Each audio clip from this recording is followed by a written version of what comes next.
ปัจจุบันข้าวไก่น้อยกำลังเป็นที่นิยมการปลูกอย่างกว้างขวางอยู่บรรดาแขวงภาคเหนือของลาวและมีความต้องการของตลาดนำมือสูงขึ้นทั้งภายในและการส่งออกจำหน่ายต่างประเทศเพื่อยกสมรรถภาพข้าวไก่น้อยให้ได้คุณภาพและปริมาณสถานีค้นคว้าทดลองกสิกรรมและป่าไม้บ้านองค์เมืองซ้ำเหนือแขวงหัวพันได้เพิ่มความเอาใจใส่ในการศึกษาค้นคว้าทดลองจำแนกชนิดแนวพันธุ์แหล่งผลิตและวิธีปลูกในแต่ละท้องถิ่นอยู่แขวงหัวพันท่านศรีเวียงซำแพงพรหมาหัวหน้าสถานีค้นคว้าทดลองกสิกรรมและป่าไม้ได้รายงานให้ฮู้เติมอีกว่าตามการให้สัมภาษณ์ของแม่ตู้เฮืองศรีอายุ78ปีและพ่อตู้บัวสดีอายุ77ปีคือก่อนปี1915ท้าวพญาสุบรรณซึ่งเป็นเพียหรือเจ้ากกเจ้าเหล่าเมืองซ้ำเหนือได้ไปเยี่ยมยามเท่าแสนเพียเมืองแอดและได้เอาแนวพันธุ์เข้าซื้ออย่างซึ่งเป็นเขาไก่น้อยในปัจจุบันนำเท่าแสนผมมาปลูกอยู่บ้านซ้ำเหนือต่อมาเท่าแพงประชาชนบ้านซ้ำเหนือได้สืบต่อปลูกหลายลักษณะแตกต่างกันจากนั้นจึงได้เลือกเอาแต่ละชนิดไปปลูกจนฮอดปี1951ได้ฮู้ว่าเขาไก่น้อยมี4ชนิดคือเขาไก่น้อยเหลืองเขาไก่น้อยลายเขาไก่น้อยแดงและเขาไก่น้อยคายปัจจุบันทั่วแขวงหัวพันมี10เมือง716บ้านพลเมืองมี 289,393 คนเนื้อที่นาทั้งหมดมี 12,166 เฮกตาร์สมรรถภาพเฉลี่ย 4.7 ต้นต่อเฮกตาร์ในนี้เนื้อที่ปลูกเขาไก่น้อยมี 6,061 เฮกตาร์เกี่ยวกับเรื่องข้าวไก่น้อยเนาะซึ่งว่าเป็นข้าวเอกลักษณ์ของแห่งหัวพันข้าพเจ้าได้เฮ็ดอยู่ถึง2นักศึกษาได้ค้นคว้าอยู่2นาทีอันที่1แม่นศึกษาเรื่องค้นคว้าเรื่องแนวพันธุ์การศึกษาค้นคว้าแนวพันธุ์นี้อันที่1มันจะเลยศึกษาเกี่ยวกับเรื่องชนิดแนวพันธุ์อันที่2จะเลยปรับปรุงแนวพันธุ์ให้มีความบริสุทธิ์อันที่3จะได้ศึกษาและค้นคว้าเทคนิคและวิธีการปลูกข้าวไก่น้อยเพื่อให้ได้คุณภาพอันที่4จะศึกษาเรื่องความเหมาะสมของการปลูกข้าวไก่น้อยแต่ละชนิดและเรื่อง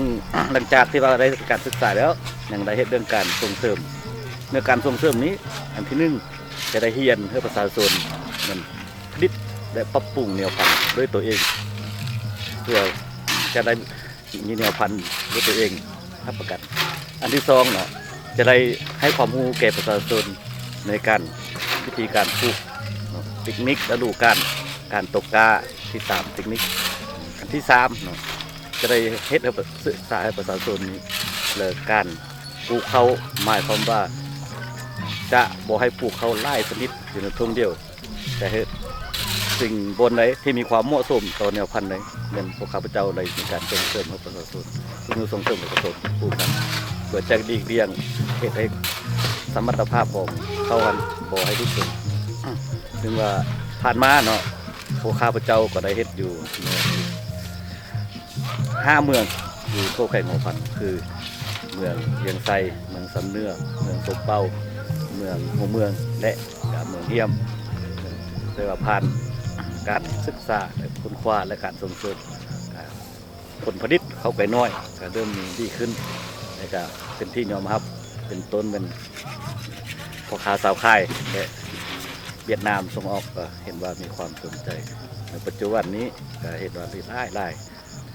พวกเขาสามารถค้นคว้าได้ที่ว่ามีอยู่5แนวพันธุ์อยู่ในแขวงหัวพันอันที่1เป็นข้าวไก่น้อยเดือนอันที่2ข้าวไก่น้อยลายอันที่3ข้าวไก่น้อยแดงอันที่4คือว่าข้าวไก่น้อยดำอันที่5เป็นข้าวไก่น้อยหอมอยู่ใน5แนวพันธุ์นี้เนาะประชาชนที่นำไซได้ปลูกหลายที่สุดเป็นข้าวไก่น้อยเดือนเพราะว่าข้าวไก่น้อยเดือนนี้จะมีได้สมรรถภาพสูงและคุณภาพก็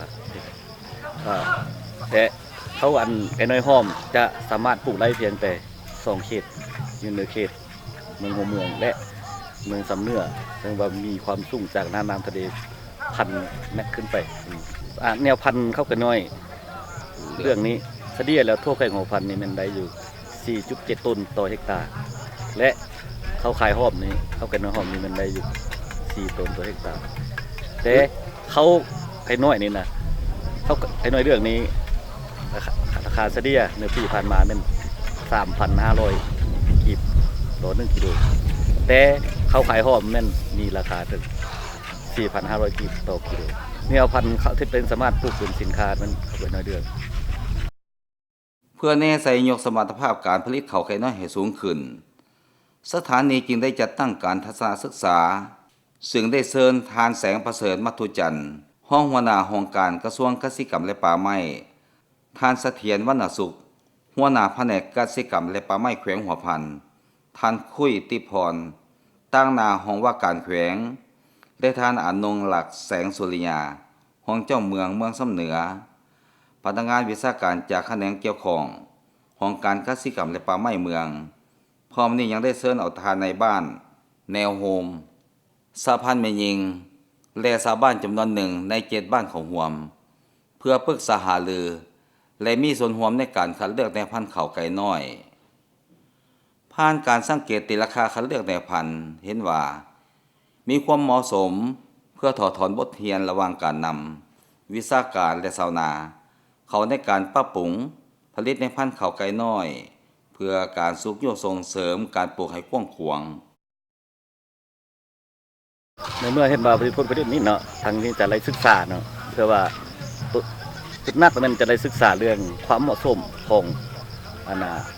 พื้นที่เพื่อจะได้ถ้าว่ามีความเหมาะสมแต่ละพื้นที่พวกข้าพเจ้าจะได้ส่งเสริมได้เอาแนวพันธุ์เข้ากันในเรื่องนี้เรื่องการนำใส่ปุ๋ยเนาะใส่ยาฆ่าหญ้าใส่อะไรนี้ทางพวกเขาก็ได้ให้ความรู้แก่ประชาชนว่าอันที่สองพวกเขาก็ได้สมทบกับอำนาจการปกครองแข่งเพื่อออกแข่งการกฎระเบียบห้ามเนาะนำเข้าเกี่ยวกับเรื่องยาฆ่าหญ้า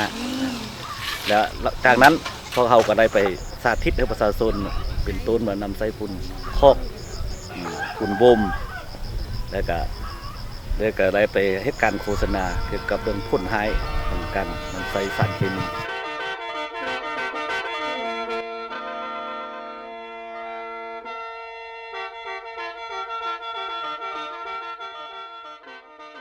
สำหรับทิศทางแผนการต่อหน้าแผนกเกษตรกรรมและป่าไม้แขวงหัวพันก็คือสถานีค้นคว้าเกษตรกรรมและป่าไม้บ้านองค์เมืองสำเหนือได้วางเป้าหมายไว้ว่าหลังจากจำแนกแนวพันธุ์ข้าวไก่น้อยแต่ละชนิดให้ถูกต้องและมีความเป็นเอกภาพกำหนดทิศทางสร้างเป็นโครงการเพื่อการพัฒนาข้าวไก่น้อยให้มีคุณภาพและกลายเป็นสินค้าสร้างข้อมูลพื้นฐานเพื่อการวางแผนอนุรักษ์และปรับปรุงในพันธุ์ข้าวไก่น้อยให้มีความบริสุทธิ์สนองให้แก่การผลิต